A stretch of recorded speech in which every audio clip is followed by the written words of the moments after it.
तो वाइब्रेंट भद्रवाह का जहाँ तक ताल्लुक है, तो हमने आपको लगातार हम आपको रिपोर्टिंग दे रहे हैं कि ये क्या प्रोग्राम था, तो किस तरह से इसको जो है मैनेज किया गया है। तो मेरे साथ को मौजूद है विकास शर्मा साहब, जो एक पैराग्लाइडर है, ट्रेनर हैं और भी कई एक्टिविटीज़ ये जानते हैं और काफ़ी इल्म है इनको कि किस तरह से लोगों को यहाँ पर टूरिस्ट को खींचना है, फ्लो किस तरह से भद्रवाह में बढ़े। लेकिन जो आज का प्रोग्राम है इस पे ही हम बात करते हैं। तो विकास साहब, सबसे पहले हम स्वागत करते हैं आपका। पता है जो आज का ये प्रोग्राम था, ये किस प्रकार का प्रोग्राम था? थोड़ा-सा एक्सप्लेन कीजिए। Thank you sir, thank you time देने के लिए। सर ये एक हमने एक बेसिकली क्या है कि हम 15 साल से इस चीज़ों पे काम कर रहे हैं टूरिज़्म प्रमोशन को लेके। अब जाके हमें थोड़ा भदरवाह पे भी फ़ोकस करने का टाइम मिला है। तो एक डीसी साहब जो डोडा हैं विशेष पाल महाजन जी का, उनका एक इनिशिएटिव था कि भदरवाह को एक मतलब एक नेक्स्ट लेवल पे लेके जाना, एक नेक्स्ट लेवल टूरिज़्म डेस्टिनेशन बनाना है। तो ये एक बस ये उस सीरीज़ का एक ये है एक मतलब मान के चलो कि पहली एपिसोड है। तो ये हम जैसे 31st पे हम कर रहे हैं। इसमें आप जैसे कल्चरल इवेंट्स हो रहे हैं, जैसे आप देखोगे कल्चरल है, म्यूजिक है, वो सब चीज़ें हैं, गेट टुगेदर, फूड स्टॉल्स लगे हैं, वो सब चीज़ें। और अपार्ट फ्रॉम दैट हमने एडवेंचर पे भी फोकस किया, जैसे मैं एडवेंचर से रिलेटेड हूँ। तो इस पे आप देख सकते हो कि जैसे हमने यहाँ पे आज साइकिलिंग जो है ऑर्गेनाइज की, उसके अलावा स्लेज ऑर्गेनाइज की। अब कल के लिए मैं आपको एक मैसेज देना चाहूँगा जो आपके चैनल के उससे, कि कल जो है डोडा में हम जो राफ्टिंग पिछले 4 महीने से हम वहाँ पे बेस्ड हैं। तो ये इन्विटेशन है सबको कि कल के दिन के लिए हम एक फ्री जो इवेंट कर रहे हैं। कोई भी हमारे पास पार्टिसिपेंट्स आता है तो कल हम उसको फ्री में राफ्टिंग दे रहे हैं। अगर हम आज की बात करें तो कितना आप समझते कितना लोग यहाँ पर आए आज, कितना टूरिस्ट यहाँ पर आज जो है देखने को मिला? क्योंकि टेंटेटिव सभी बोलते, कोई बोल रहा है 1000 थे, कोई बोल रहा है 500, कोई बोल रहा है 100 200।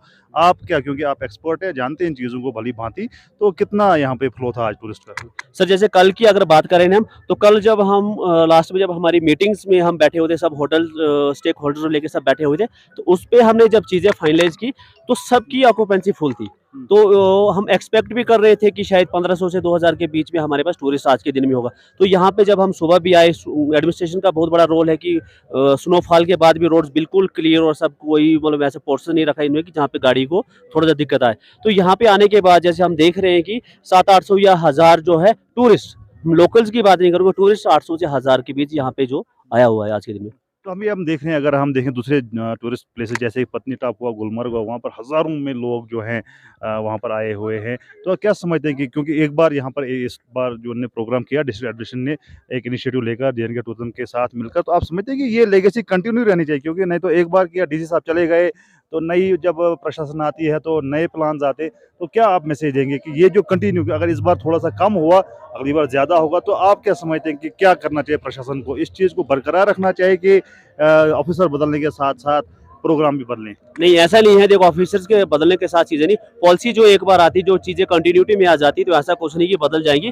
अब देखो कि पहले हम 15 साल से भदरवाह में बीच-बीच में आप देखते थे कि 1-2 दिन के लिए पैराग्लाइडिंग होती थी, फिर बीच में कभी कोई राफ्टिंग के 1-2 दिन का इवेंट या फेस्टिवल काइंड ऑफ होते थे 1-2 दिन का। लेकिन अभी देखो पिछले 1 साल से आप देखो तो राफ्टिंग जो है 8 महीने आप मान के चलो रेगुलर चेनाब में हो रही है। पैराग्लाइडिंग यहाँ पे 17 मार्च को हमने इनॉग्रेशन किया और 17 मार्च से रेगुलर पैराग्लाइडिंग यहाँ पे हो रही है और छोटी-मोटी अब ये जब देखो जब टूरिस्ट आता है ना, तो वो आपके पहाड़ से तो अट्रैक्ट होता ही है, वो नेचुरल है कि पहाड़, नदी, पानी ये सब चीज़ें अट्रैक्ट है। लेकिन उसके बाद एक चीज़ उसको चाहिए होती है कि आप उसमें उसको एक्टिविटी क्या दे रहे हो। तो अब हम कोशिश कर रहे हैं कि उसको सर्विस प्रोवाइड करें, एक्टिविटीज़ दें ताकि उसका 1 दिन का स्टे जो है 2 दिन का हो जाए। अगर एक्टिविटीज़ आप बढ़ा दो 4 से 5 एक्टिविटी, तो उसका स्टे आपका 3 से 4 दिन का हो जाएगा। तो ये हम मतलब मैंने कहा ना कि जैसे हम ये एक सीरीज़ का पार्ट 1 है, जैसे जो आज हम इवेंट कर रहे हैं। तो ये रेगुलर बेसिस पे ही हम इसको कंटिन्यू करेंगे जैसे है कि आगे जो है सब अच्छा रहे, मिल-जुल के जो है भद्रवाह को प्रमोट करे, यहाँ पर टूरिस्ट फ्लो आए, क्योंकि एक ही इंडस्ट्री है भद्रवाह में जिससे लोगों को जो है हो सकता है कि उनका रोज़गार चले। वो तो ये थे विकास शर्मा साहब जिनसे हमने बात की और इन्होंने बिल्कुल एक्सप्लेन किया ये प्रोग्राम क्या था और किस तरह से इसको निभाया गया। जो कमी पेशियाँ रही है, तो उम्मीद है कि अगले साल में जो प्रोग्राम होगा, तो उसमें ये कमियाँ पेशियाँ जो है पूरी की जाएगी। बहरहाल ज़्यादा न्यूज़ और अपडेट के लिए आप देखते रहिए नासिर के इरशाद। शुक्रिया, खुदा हाफ़िज़।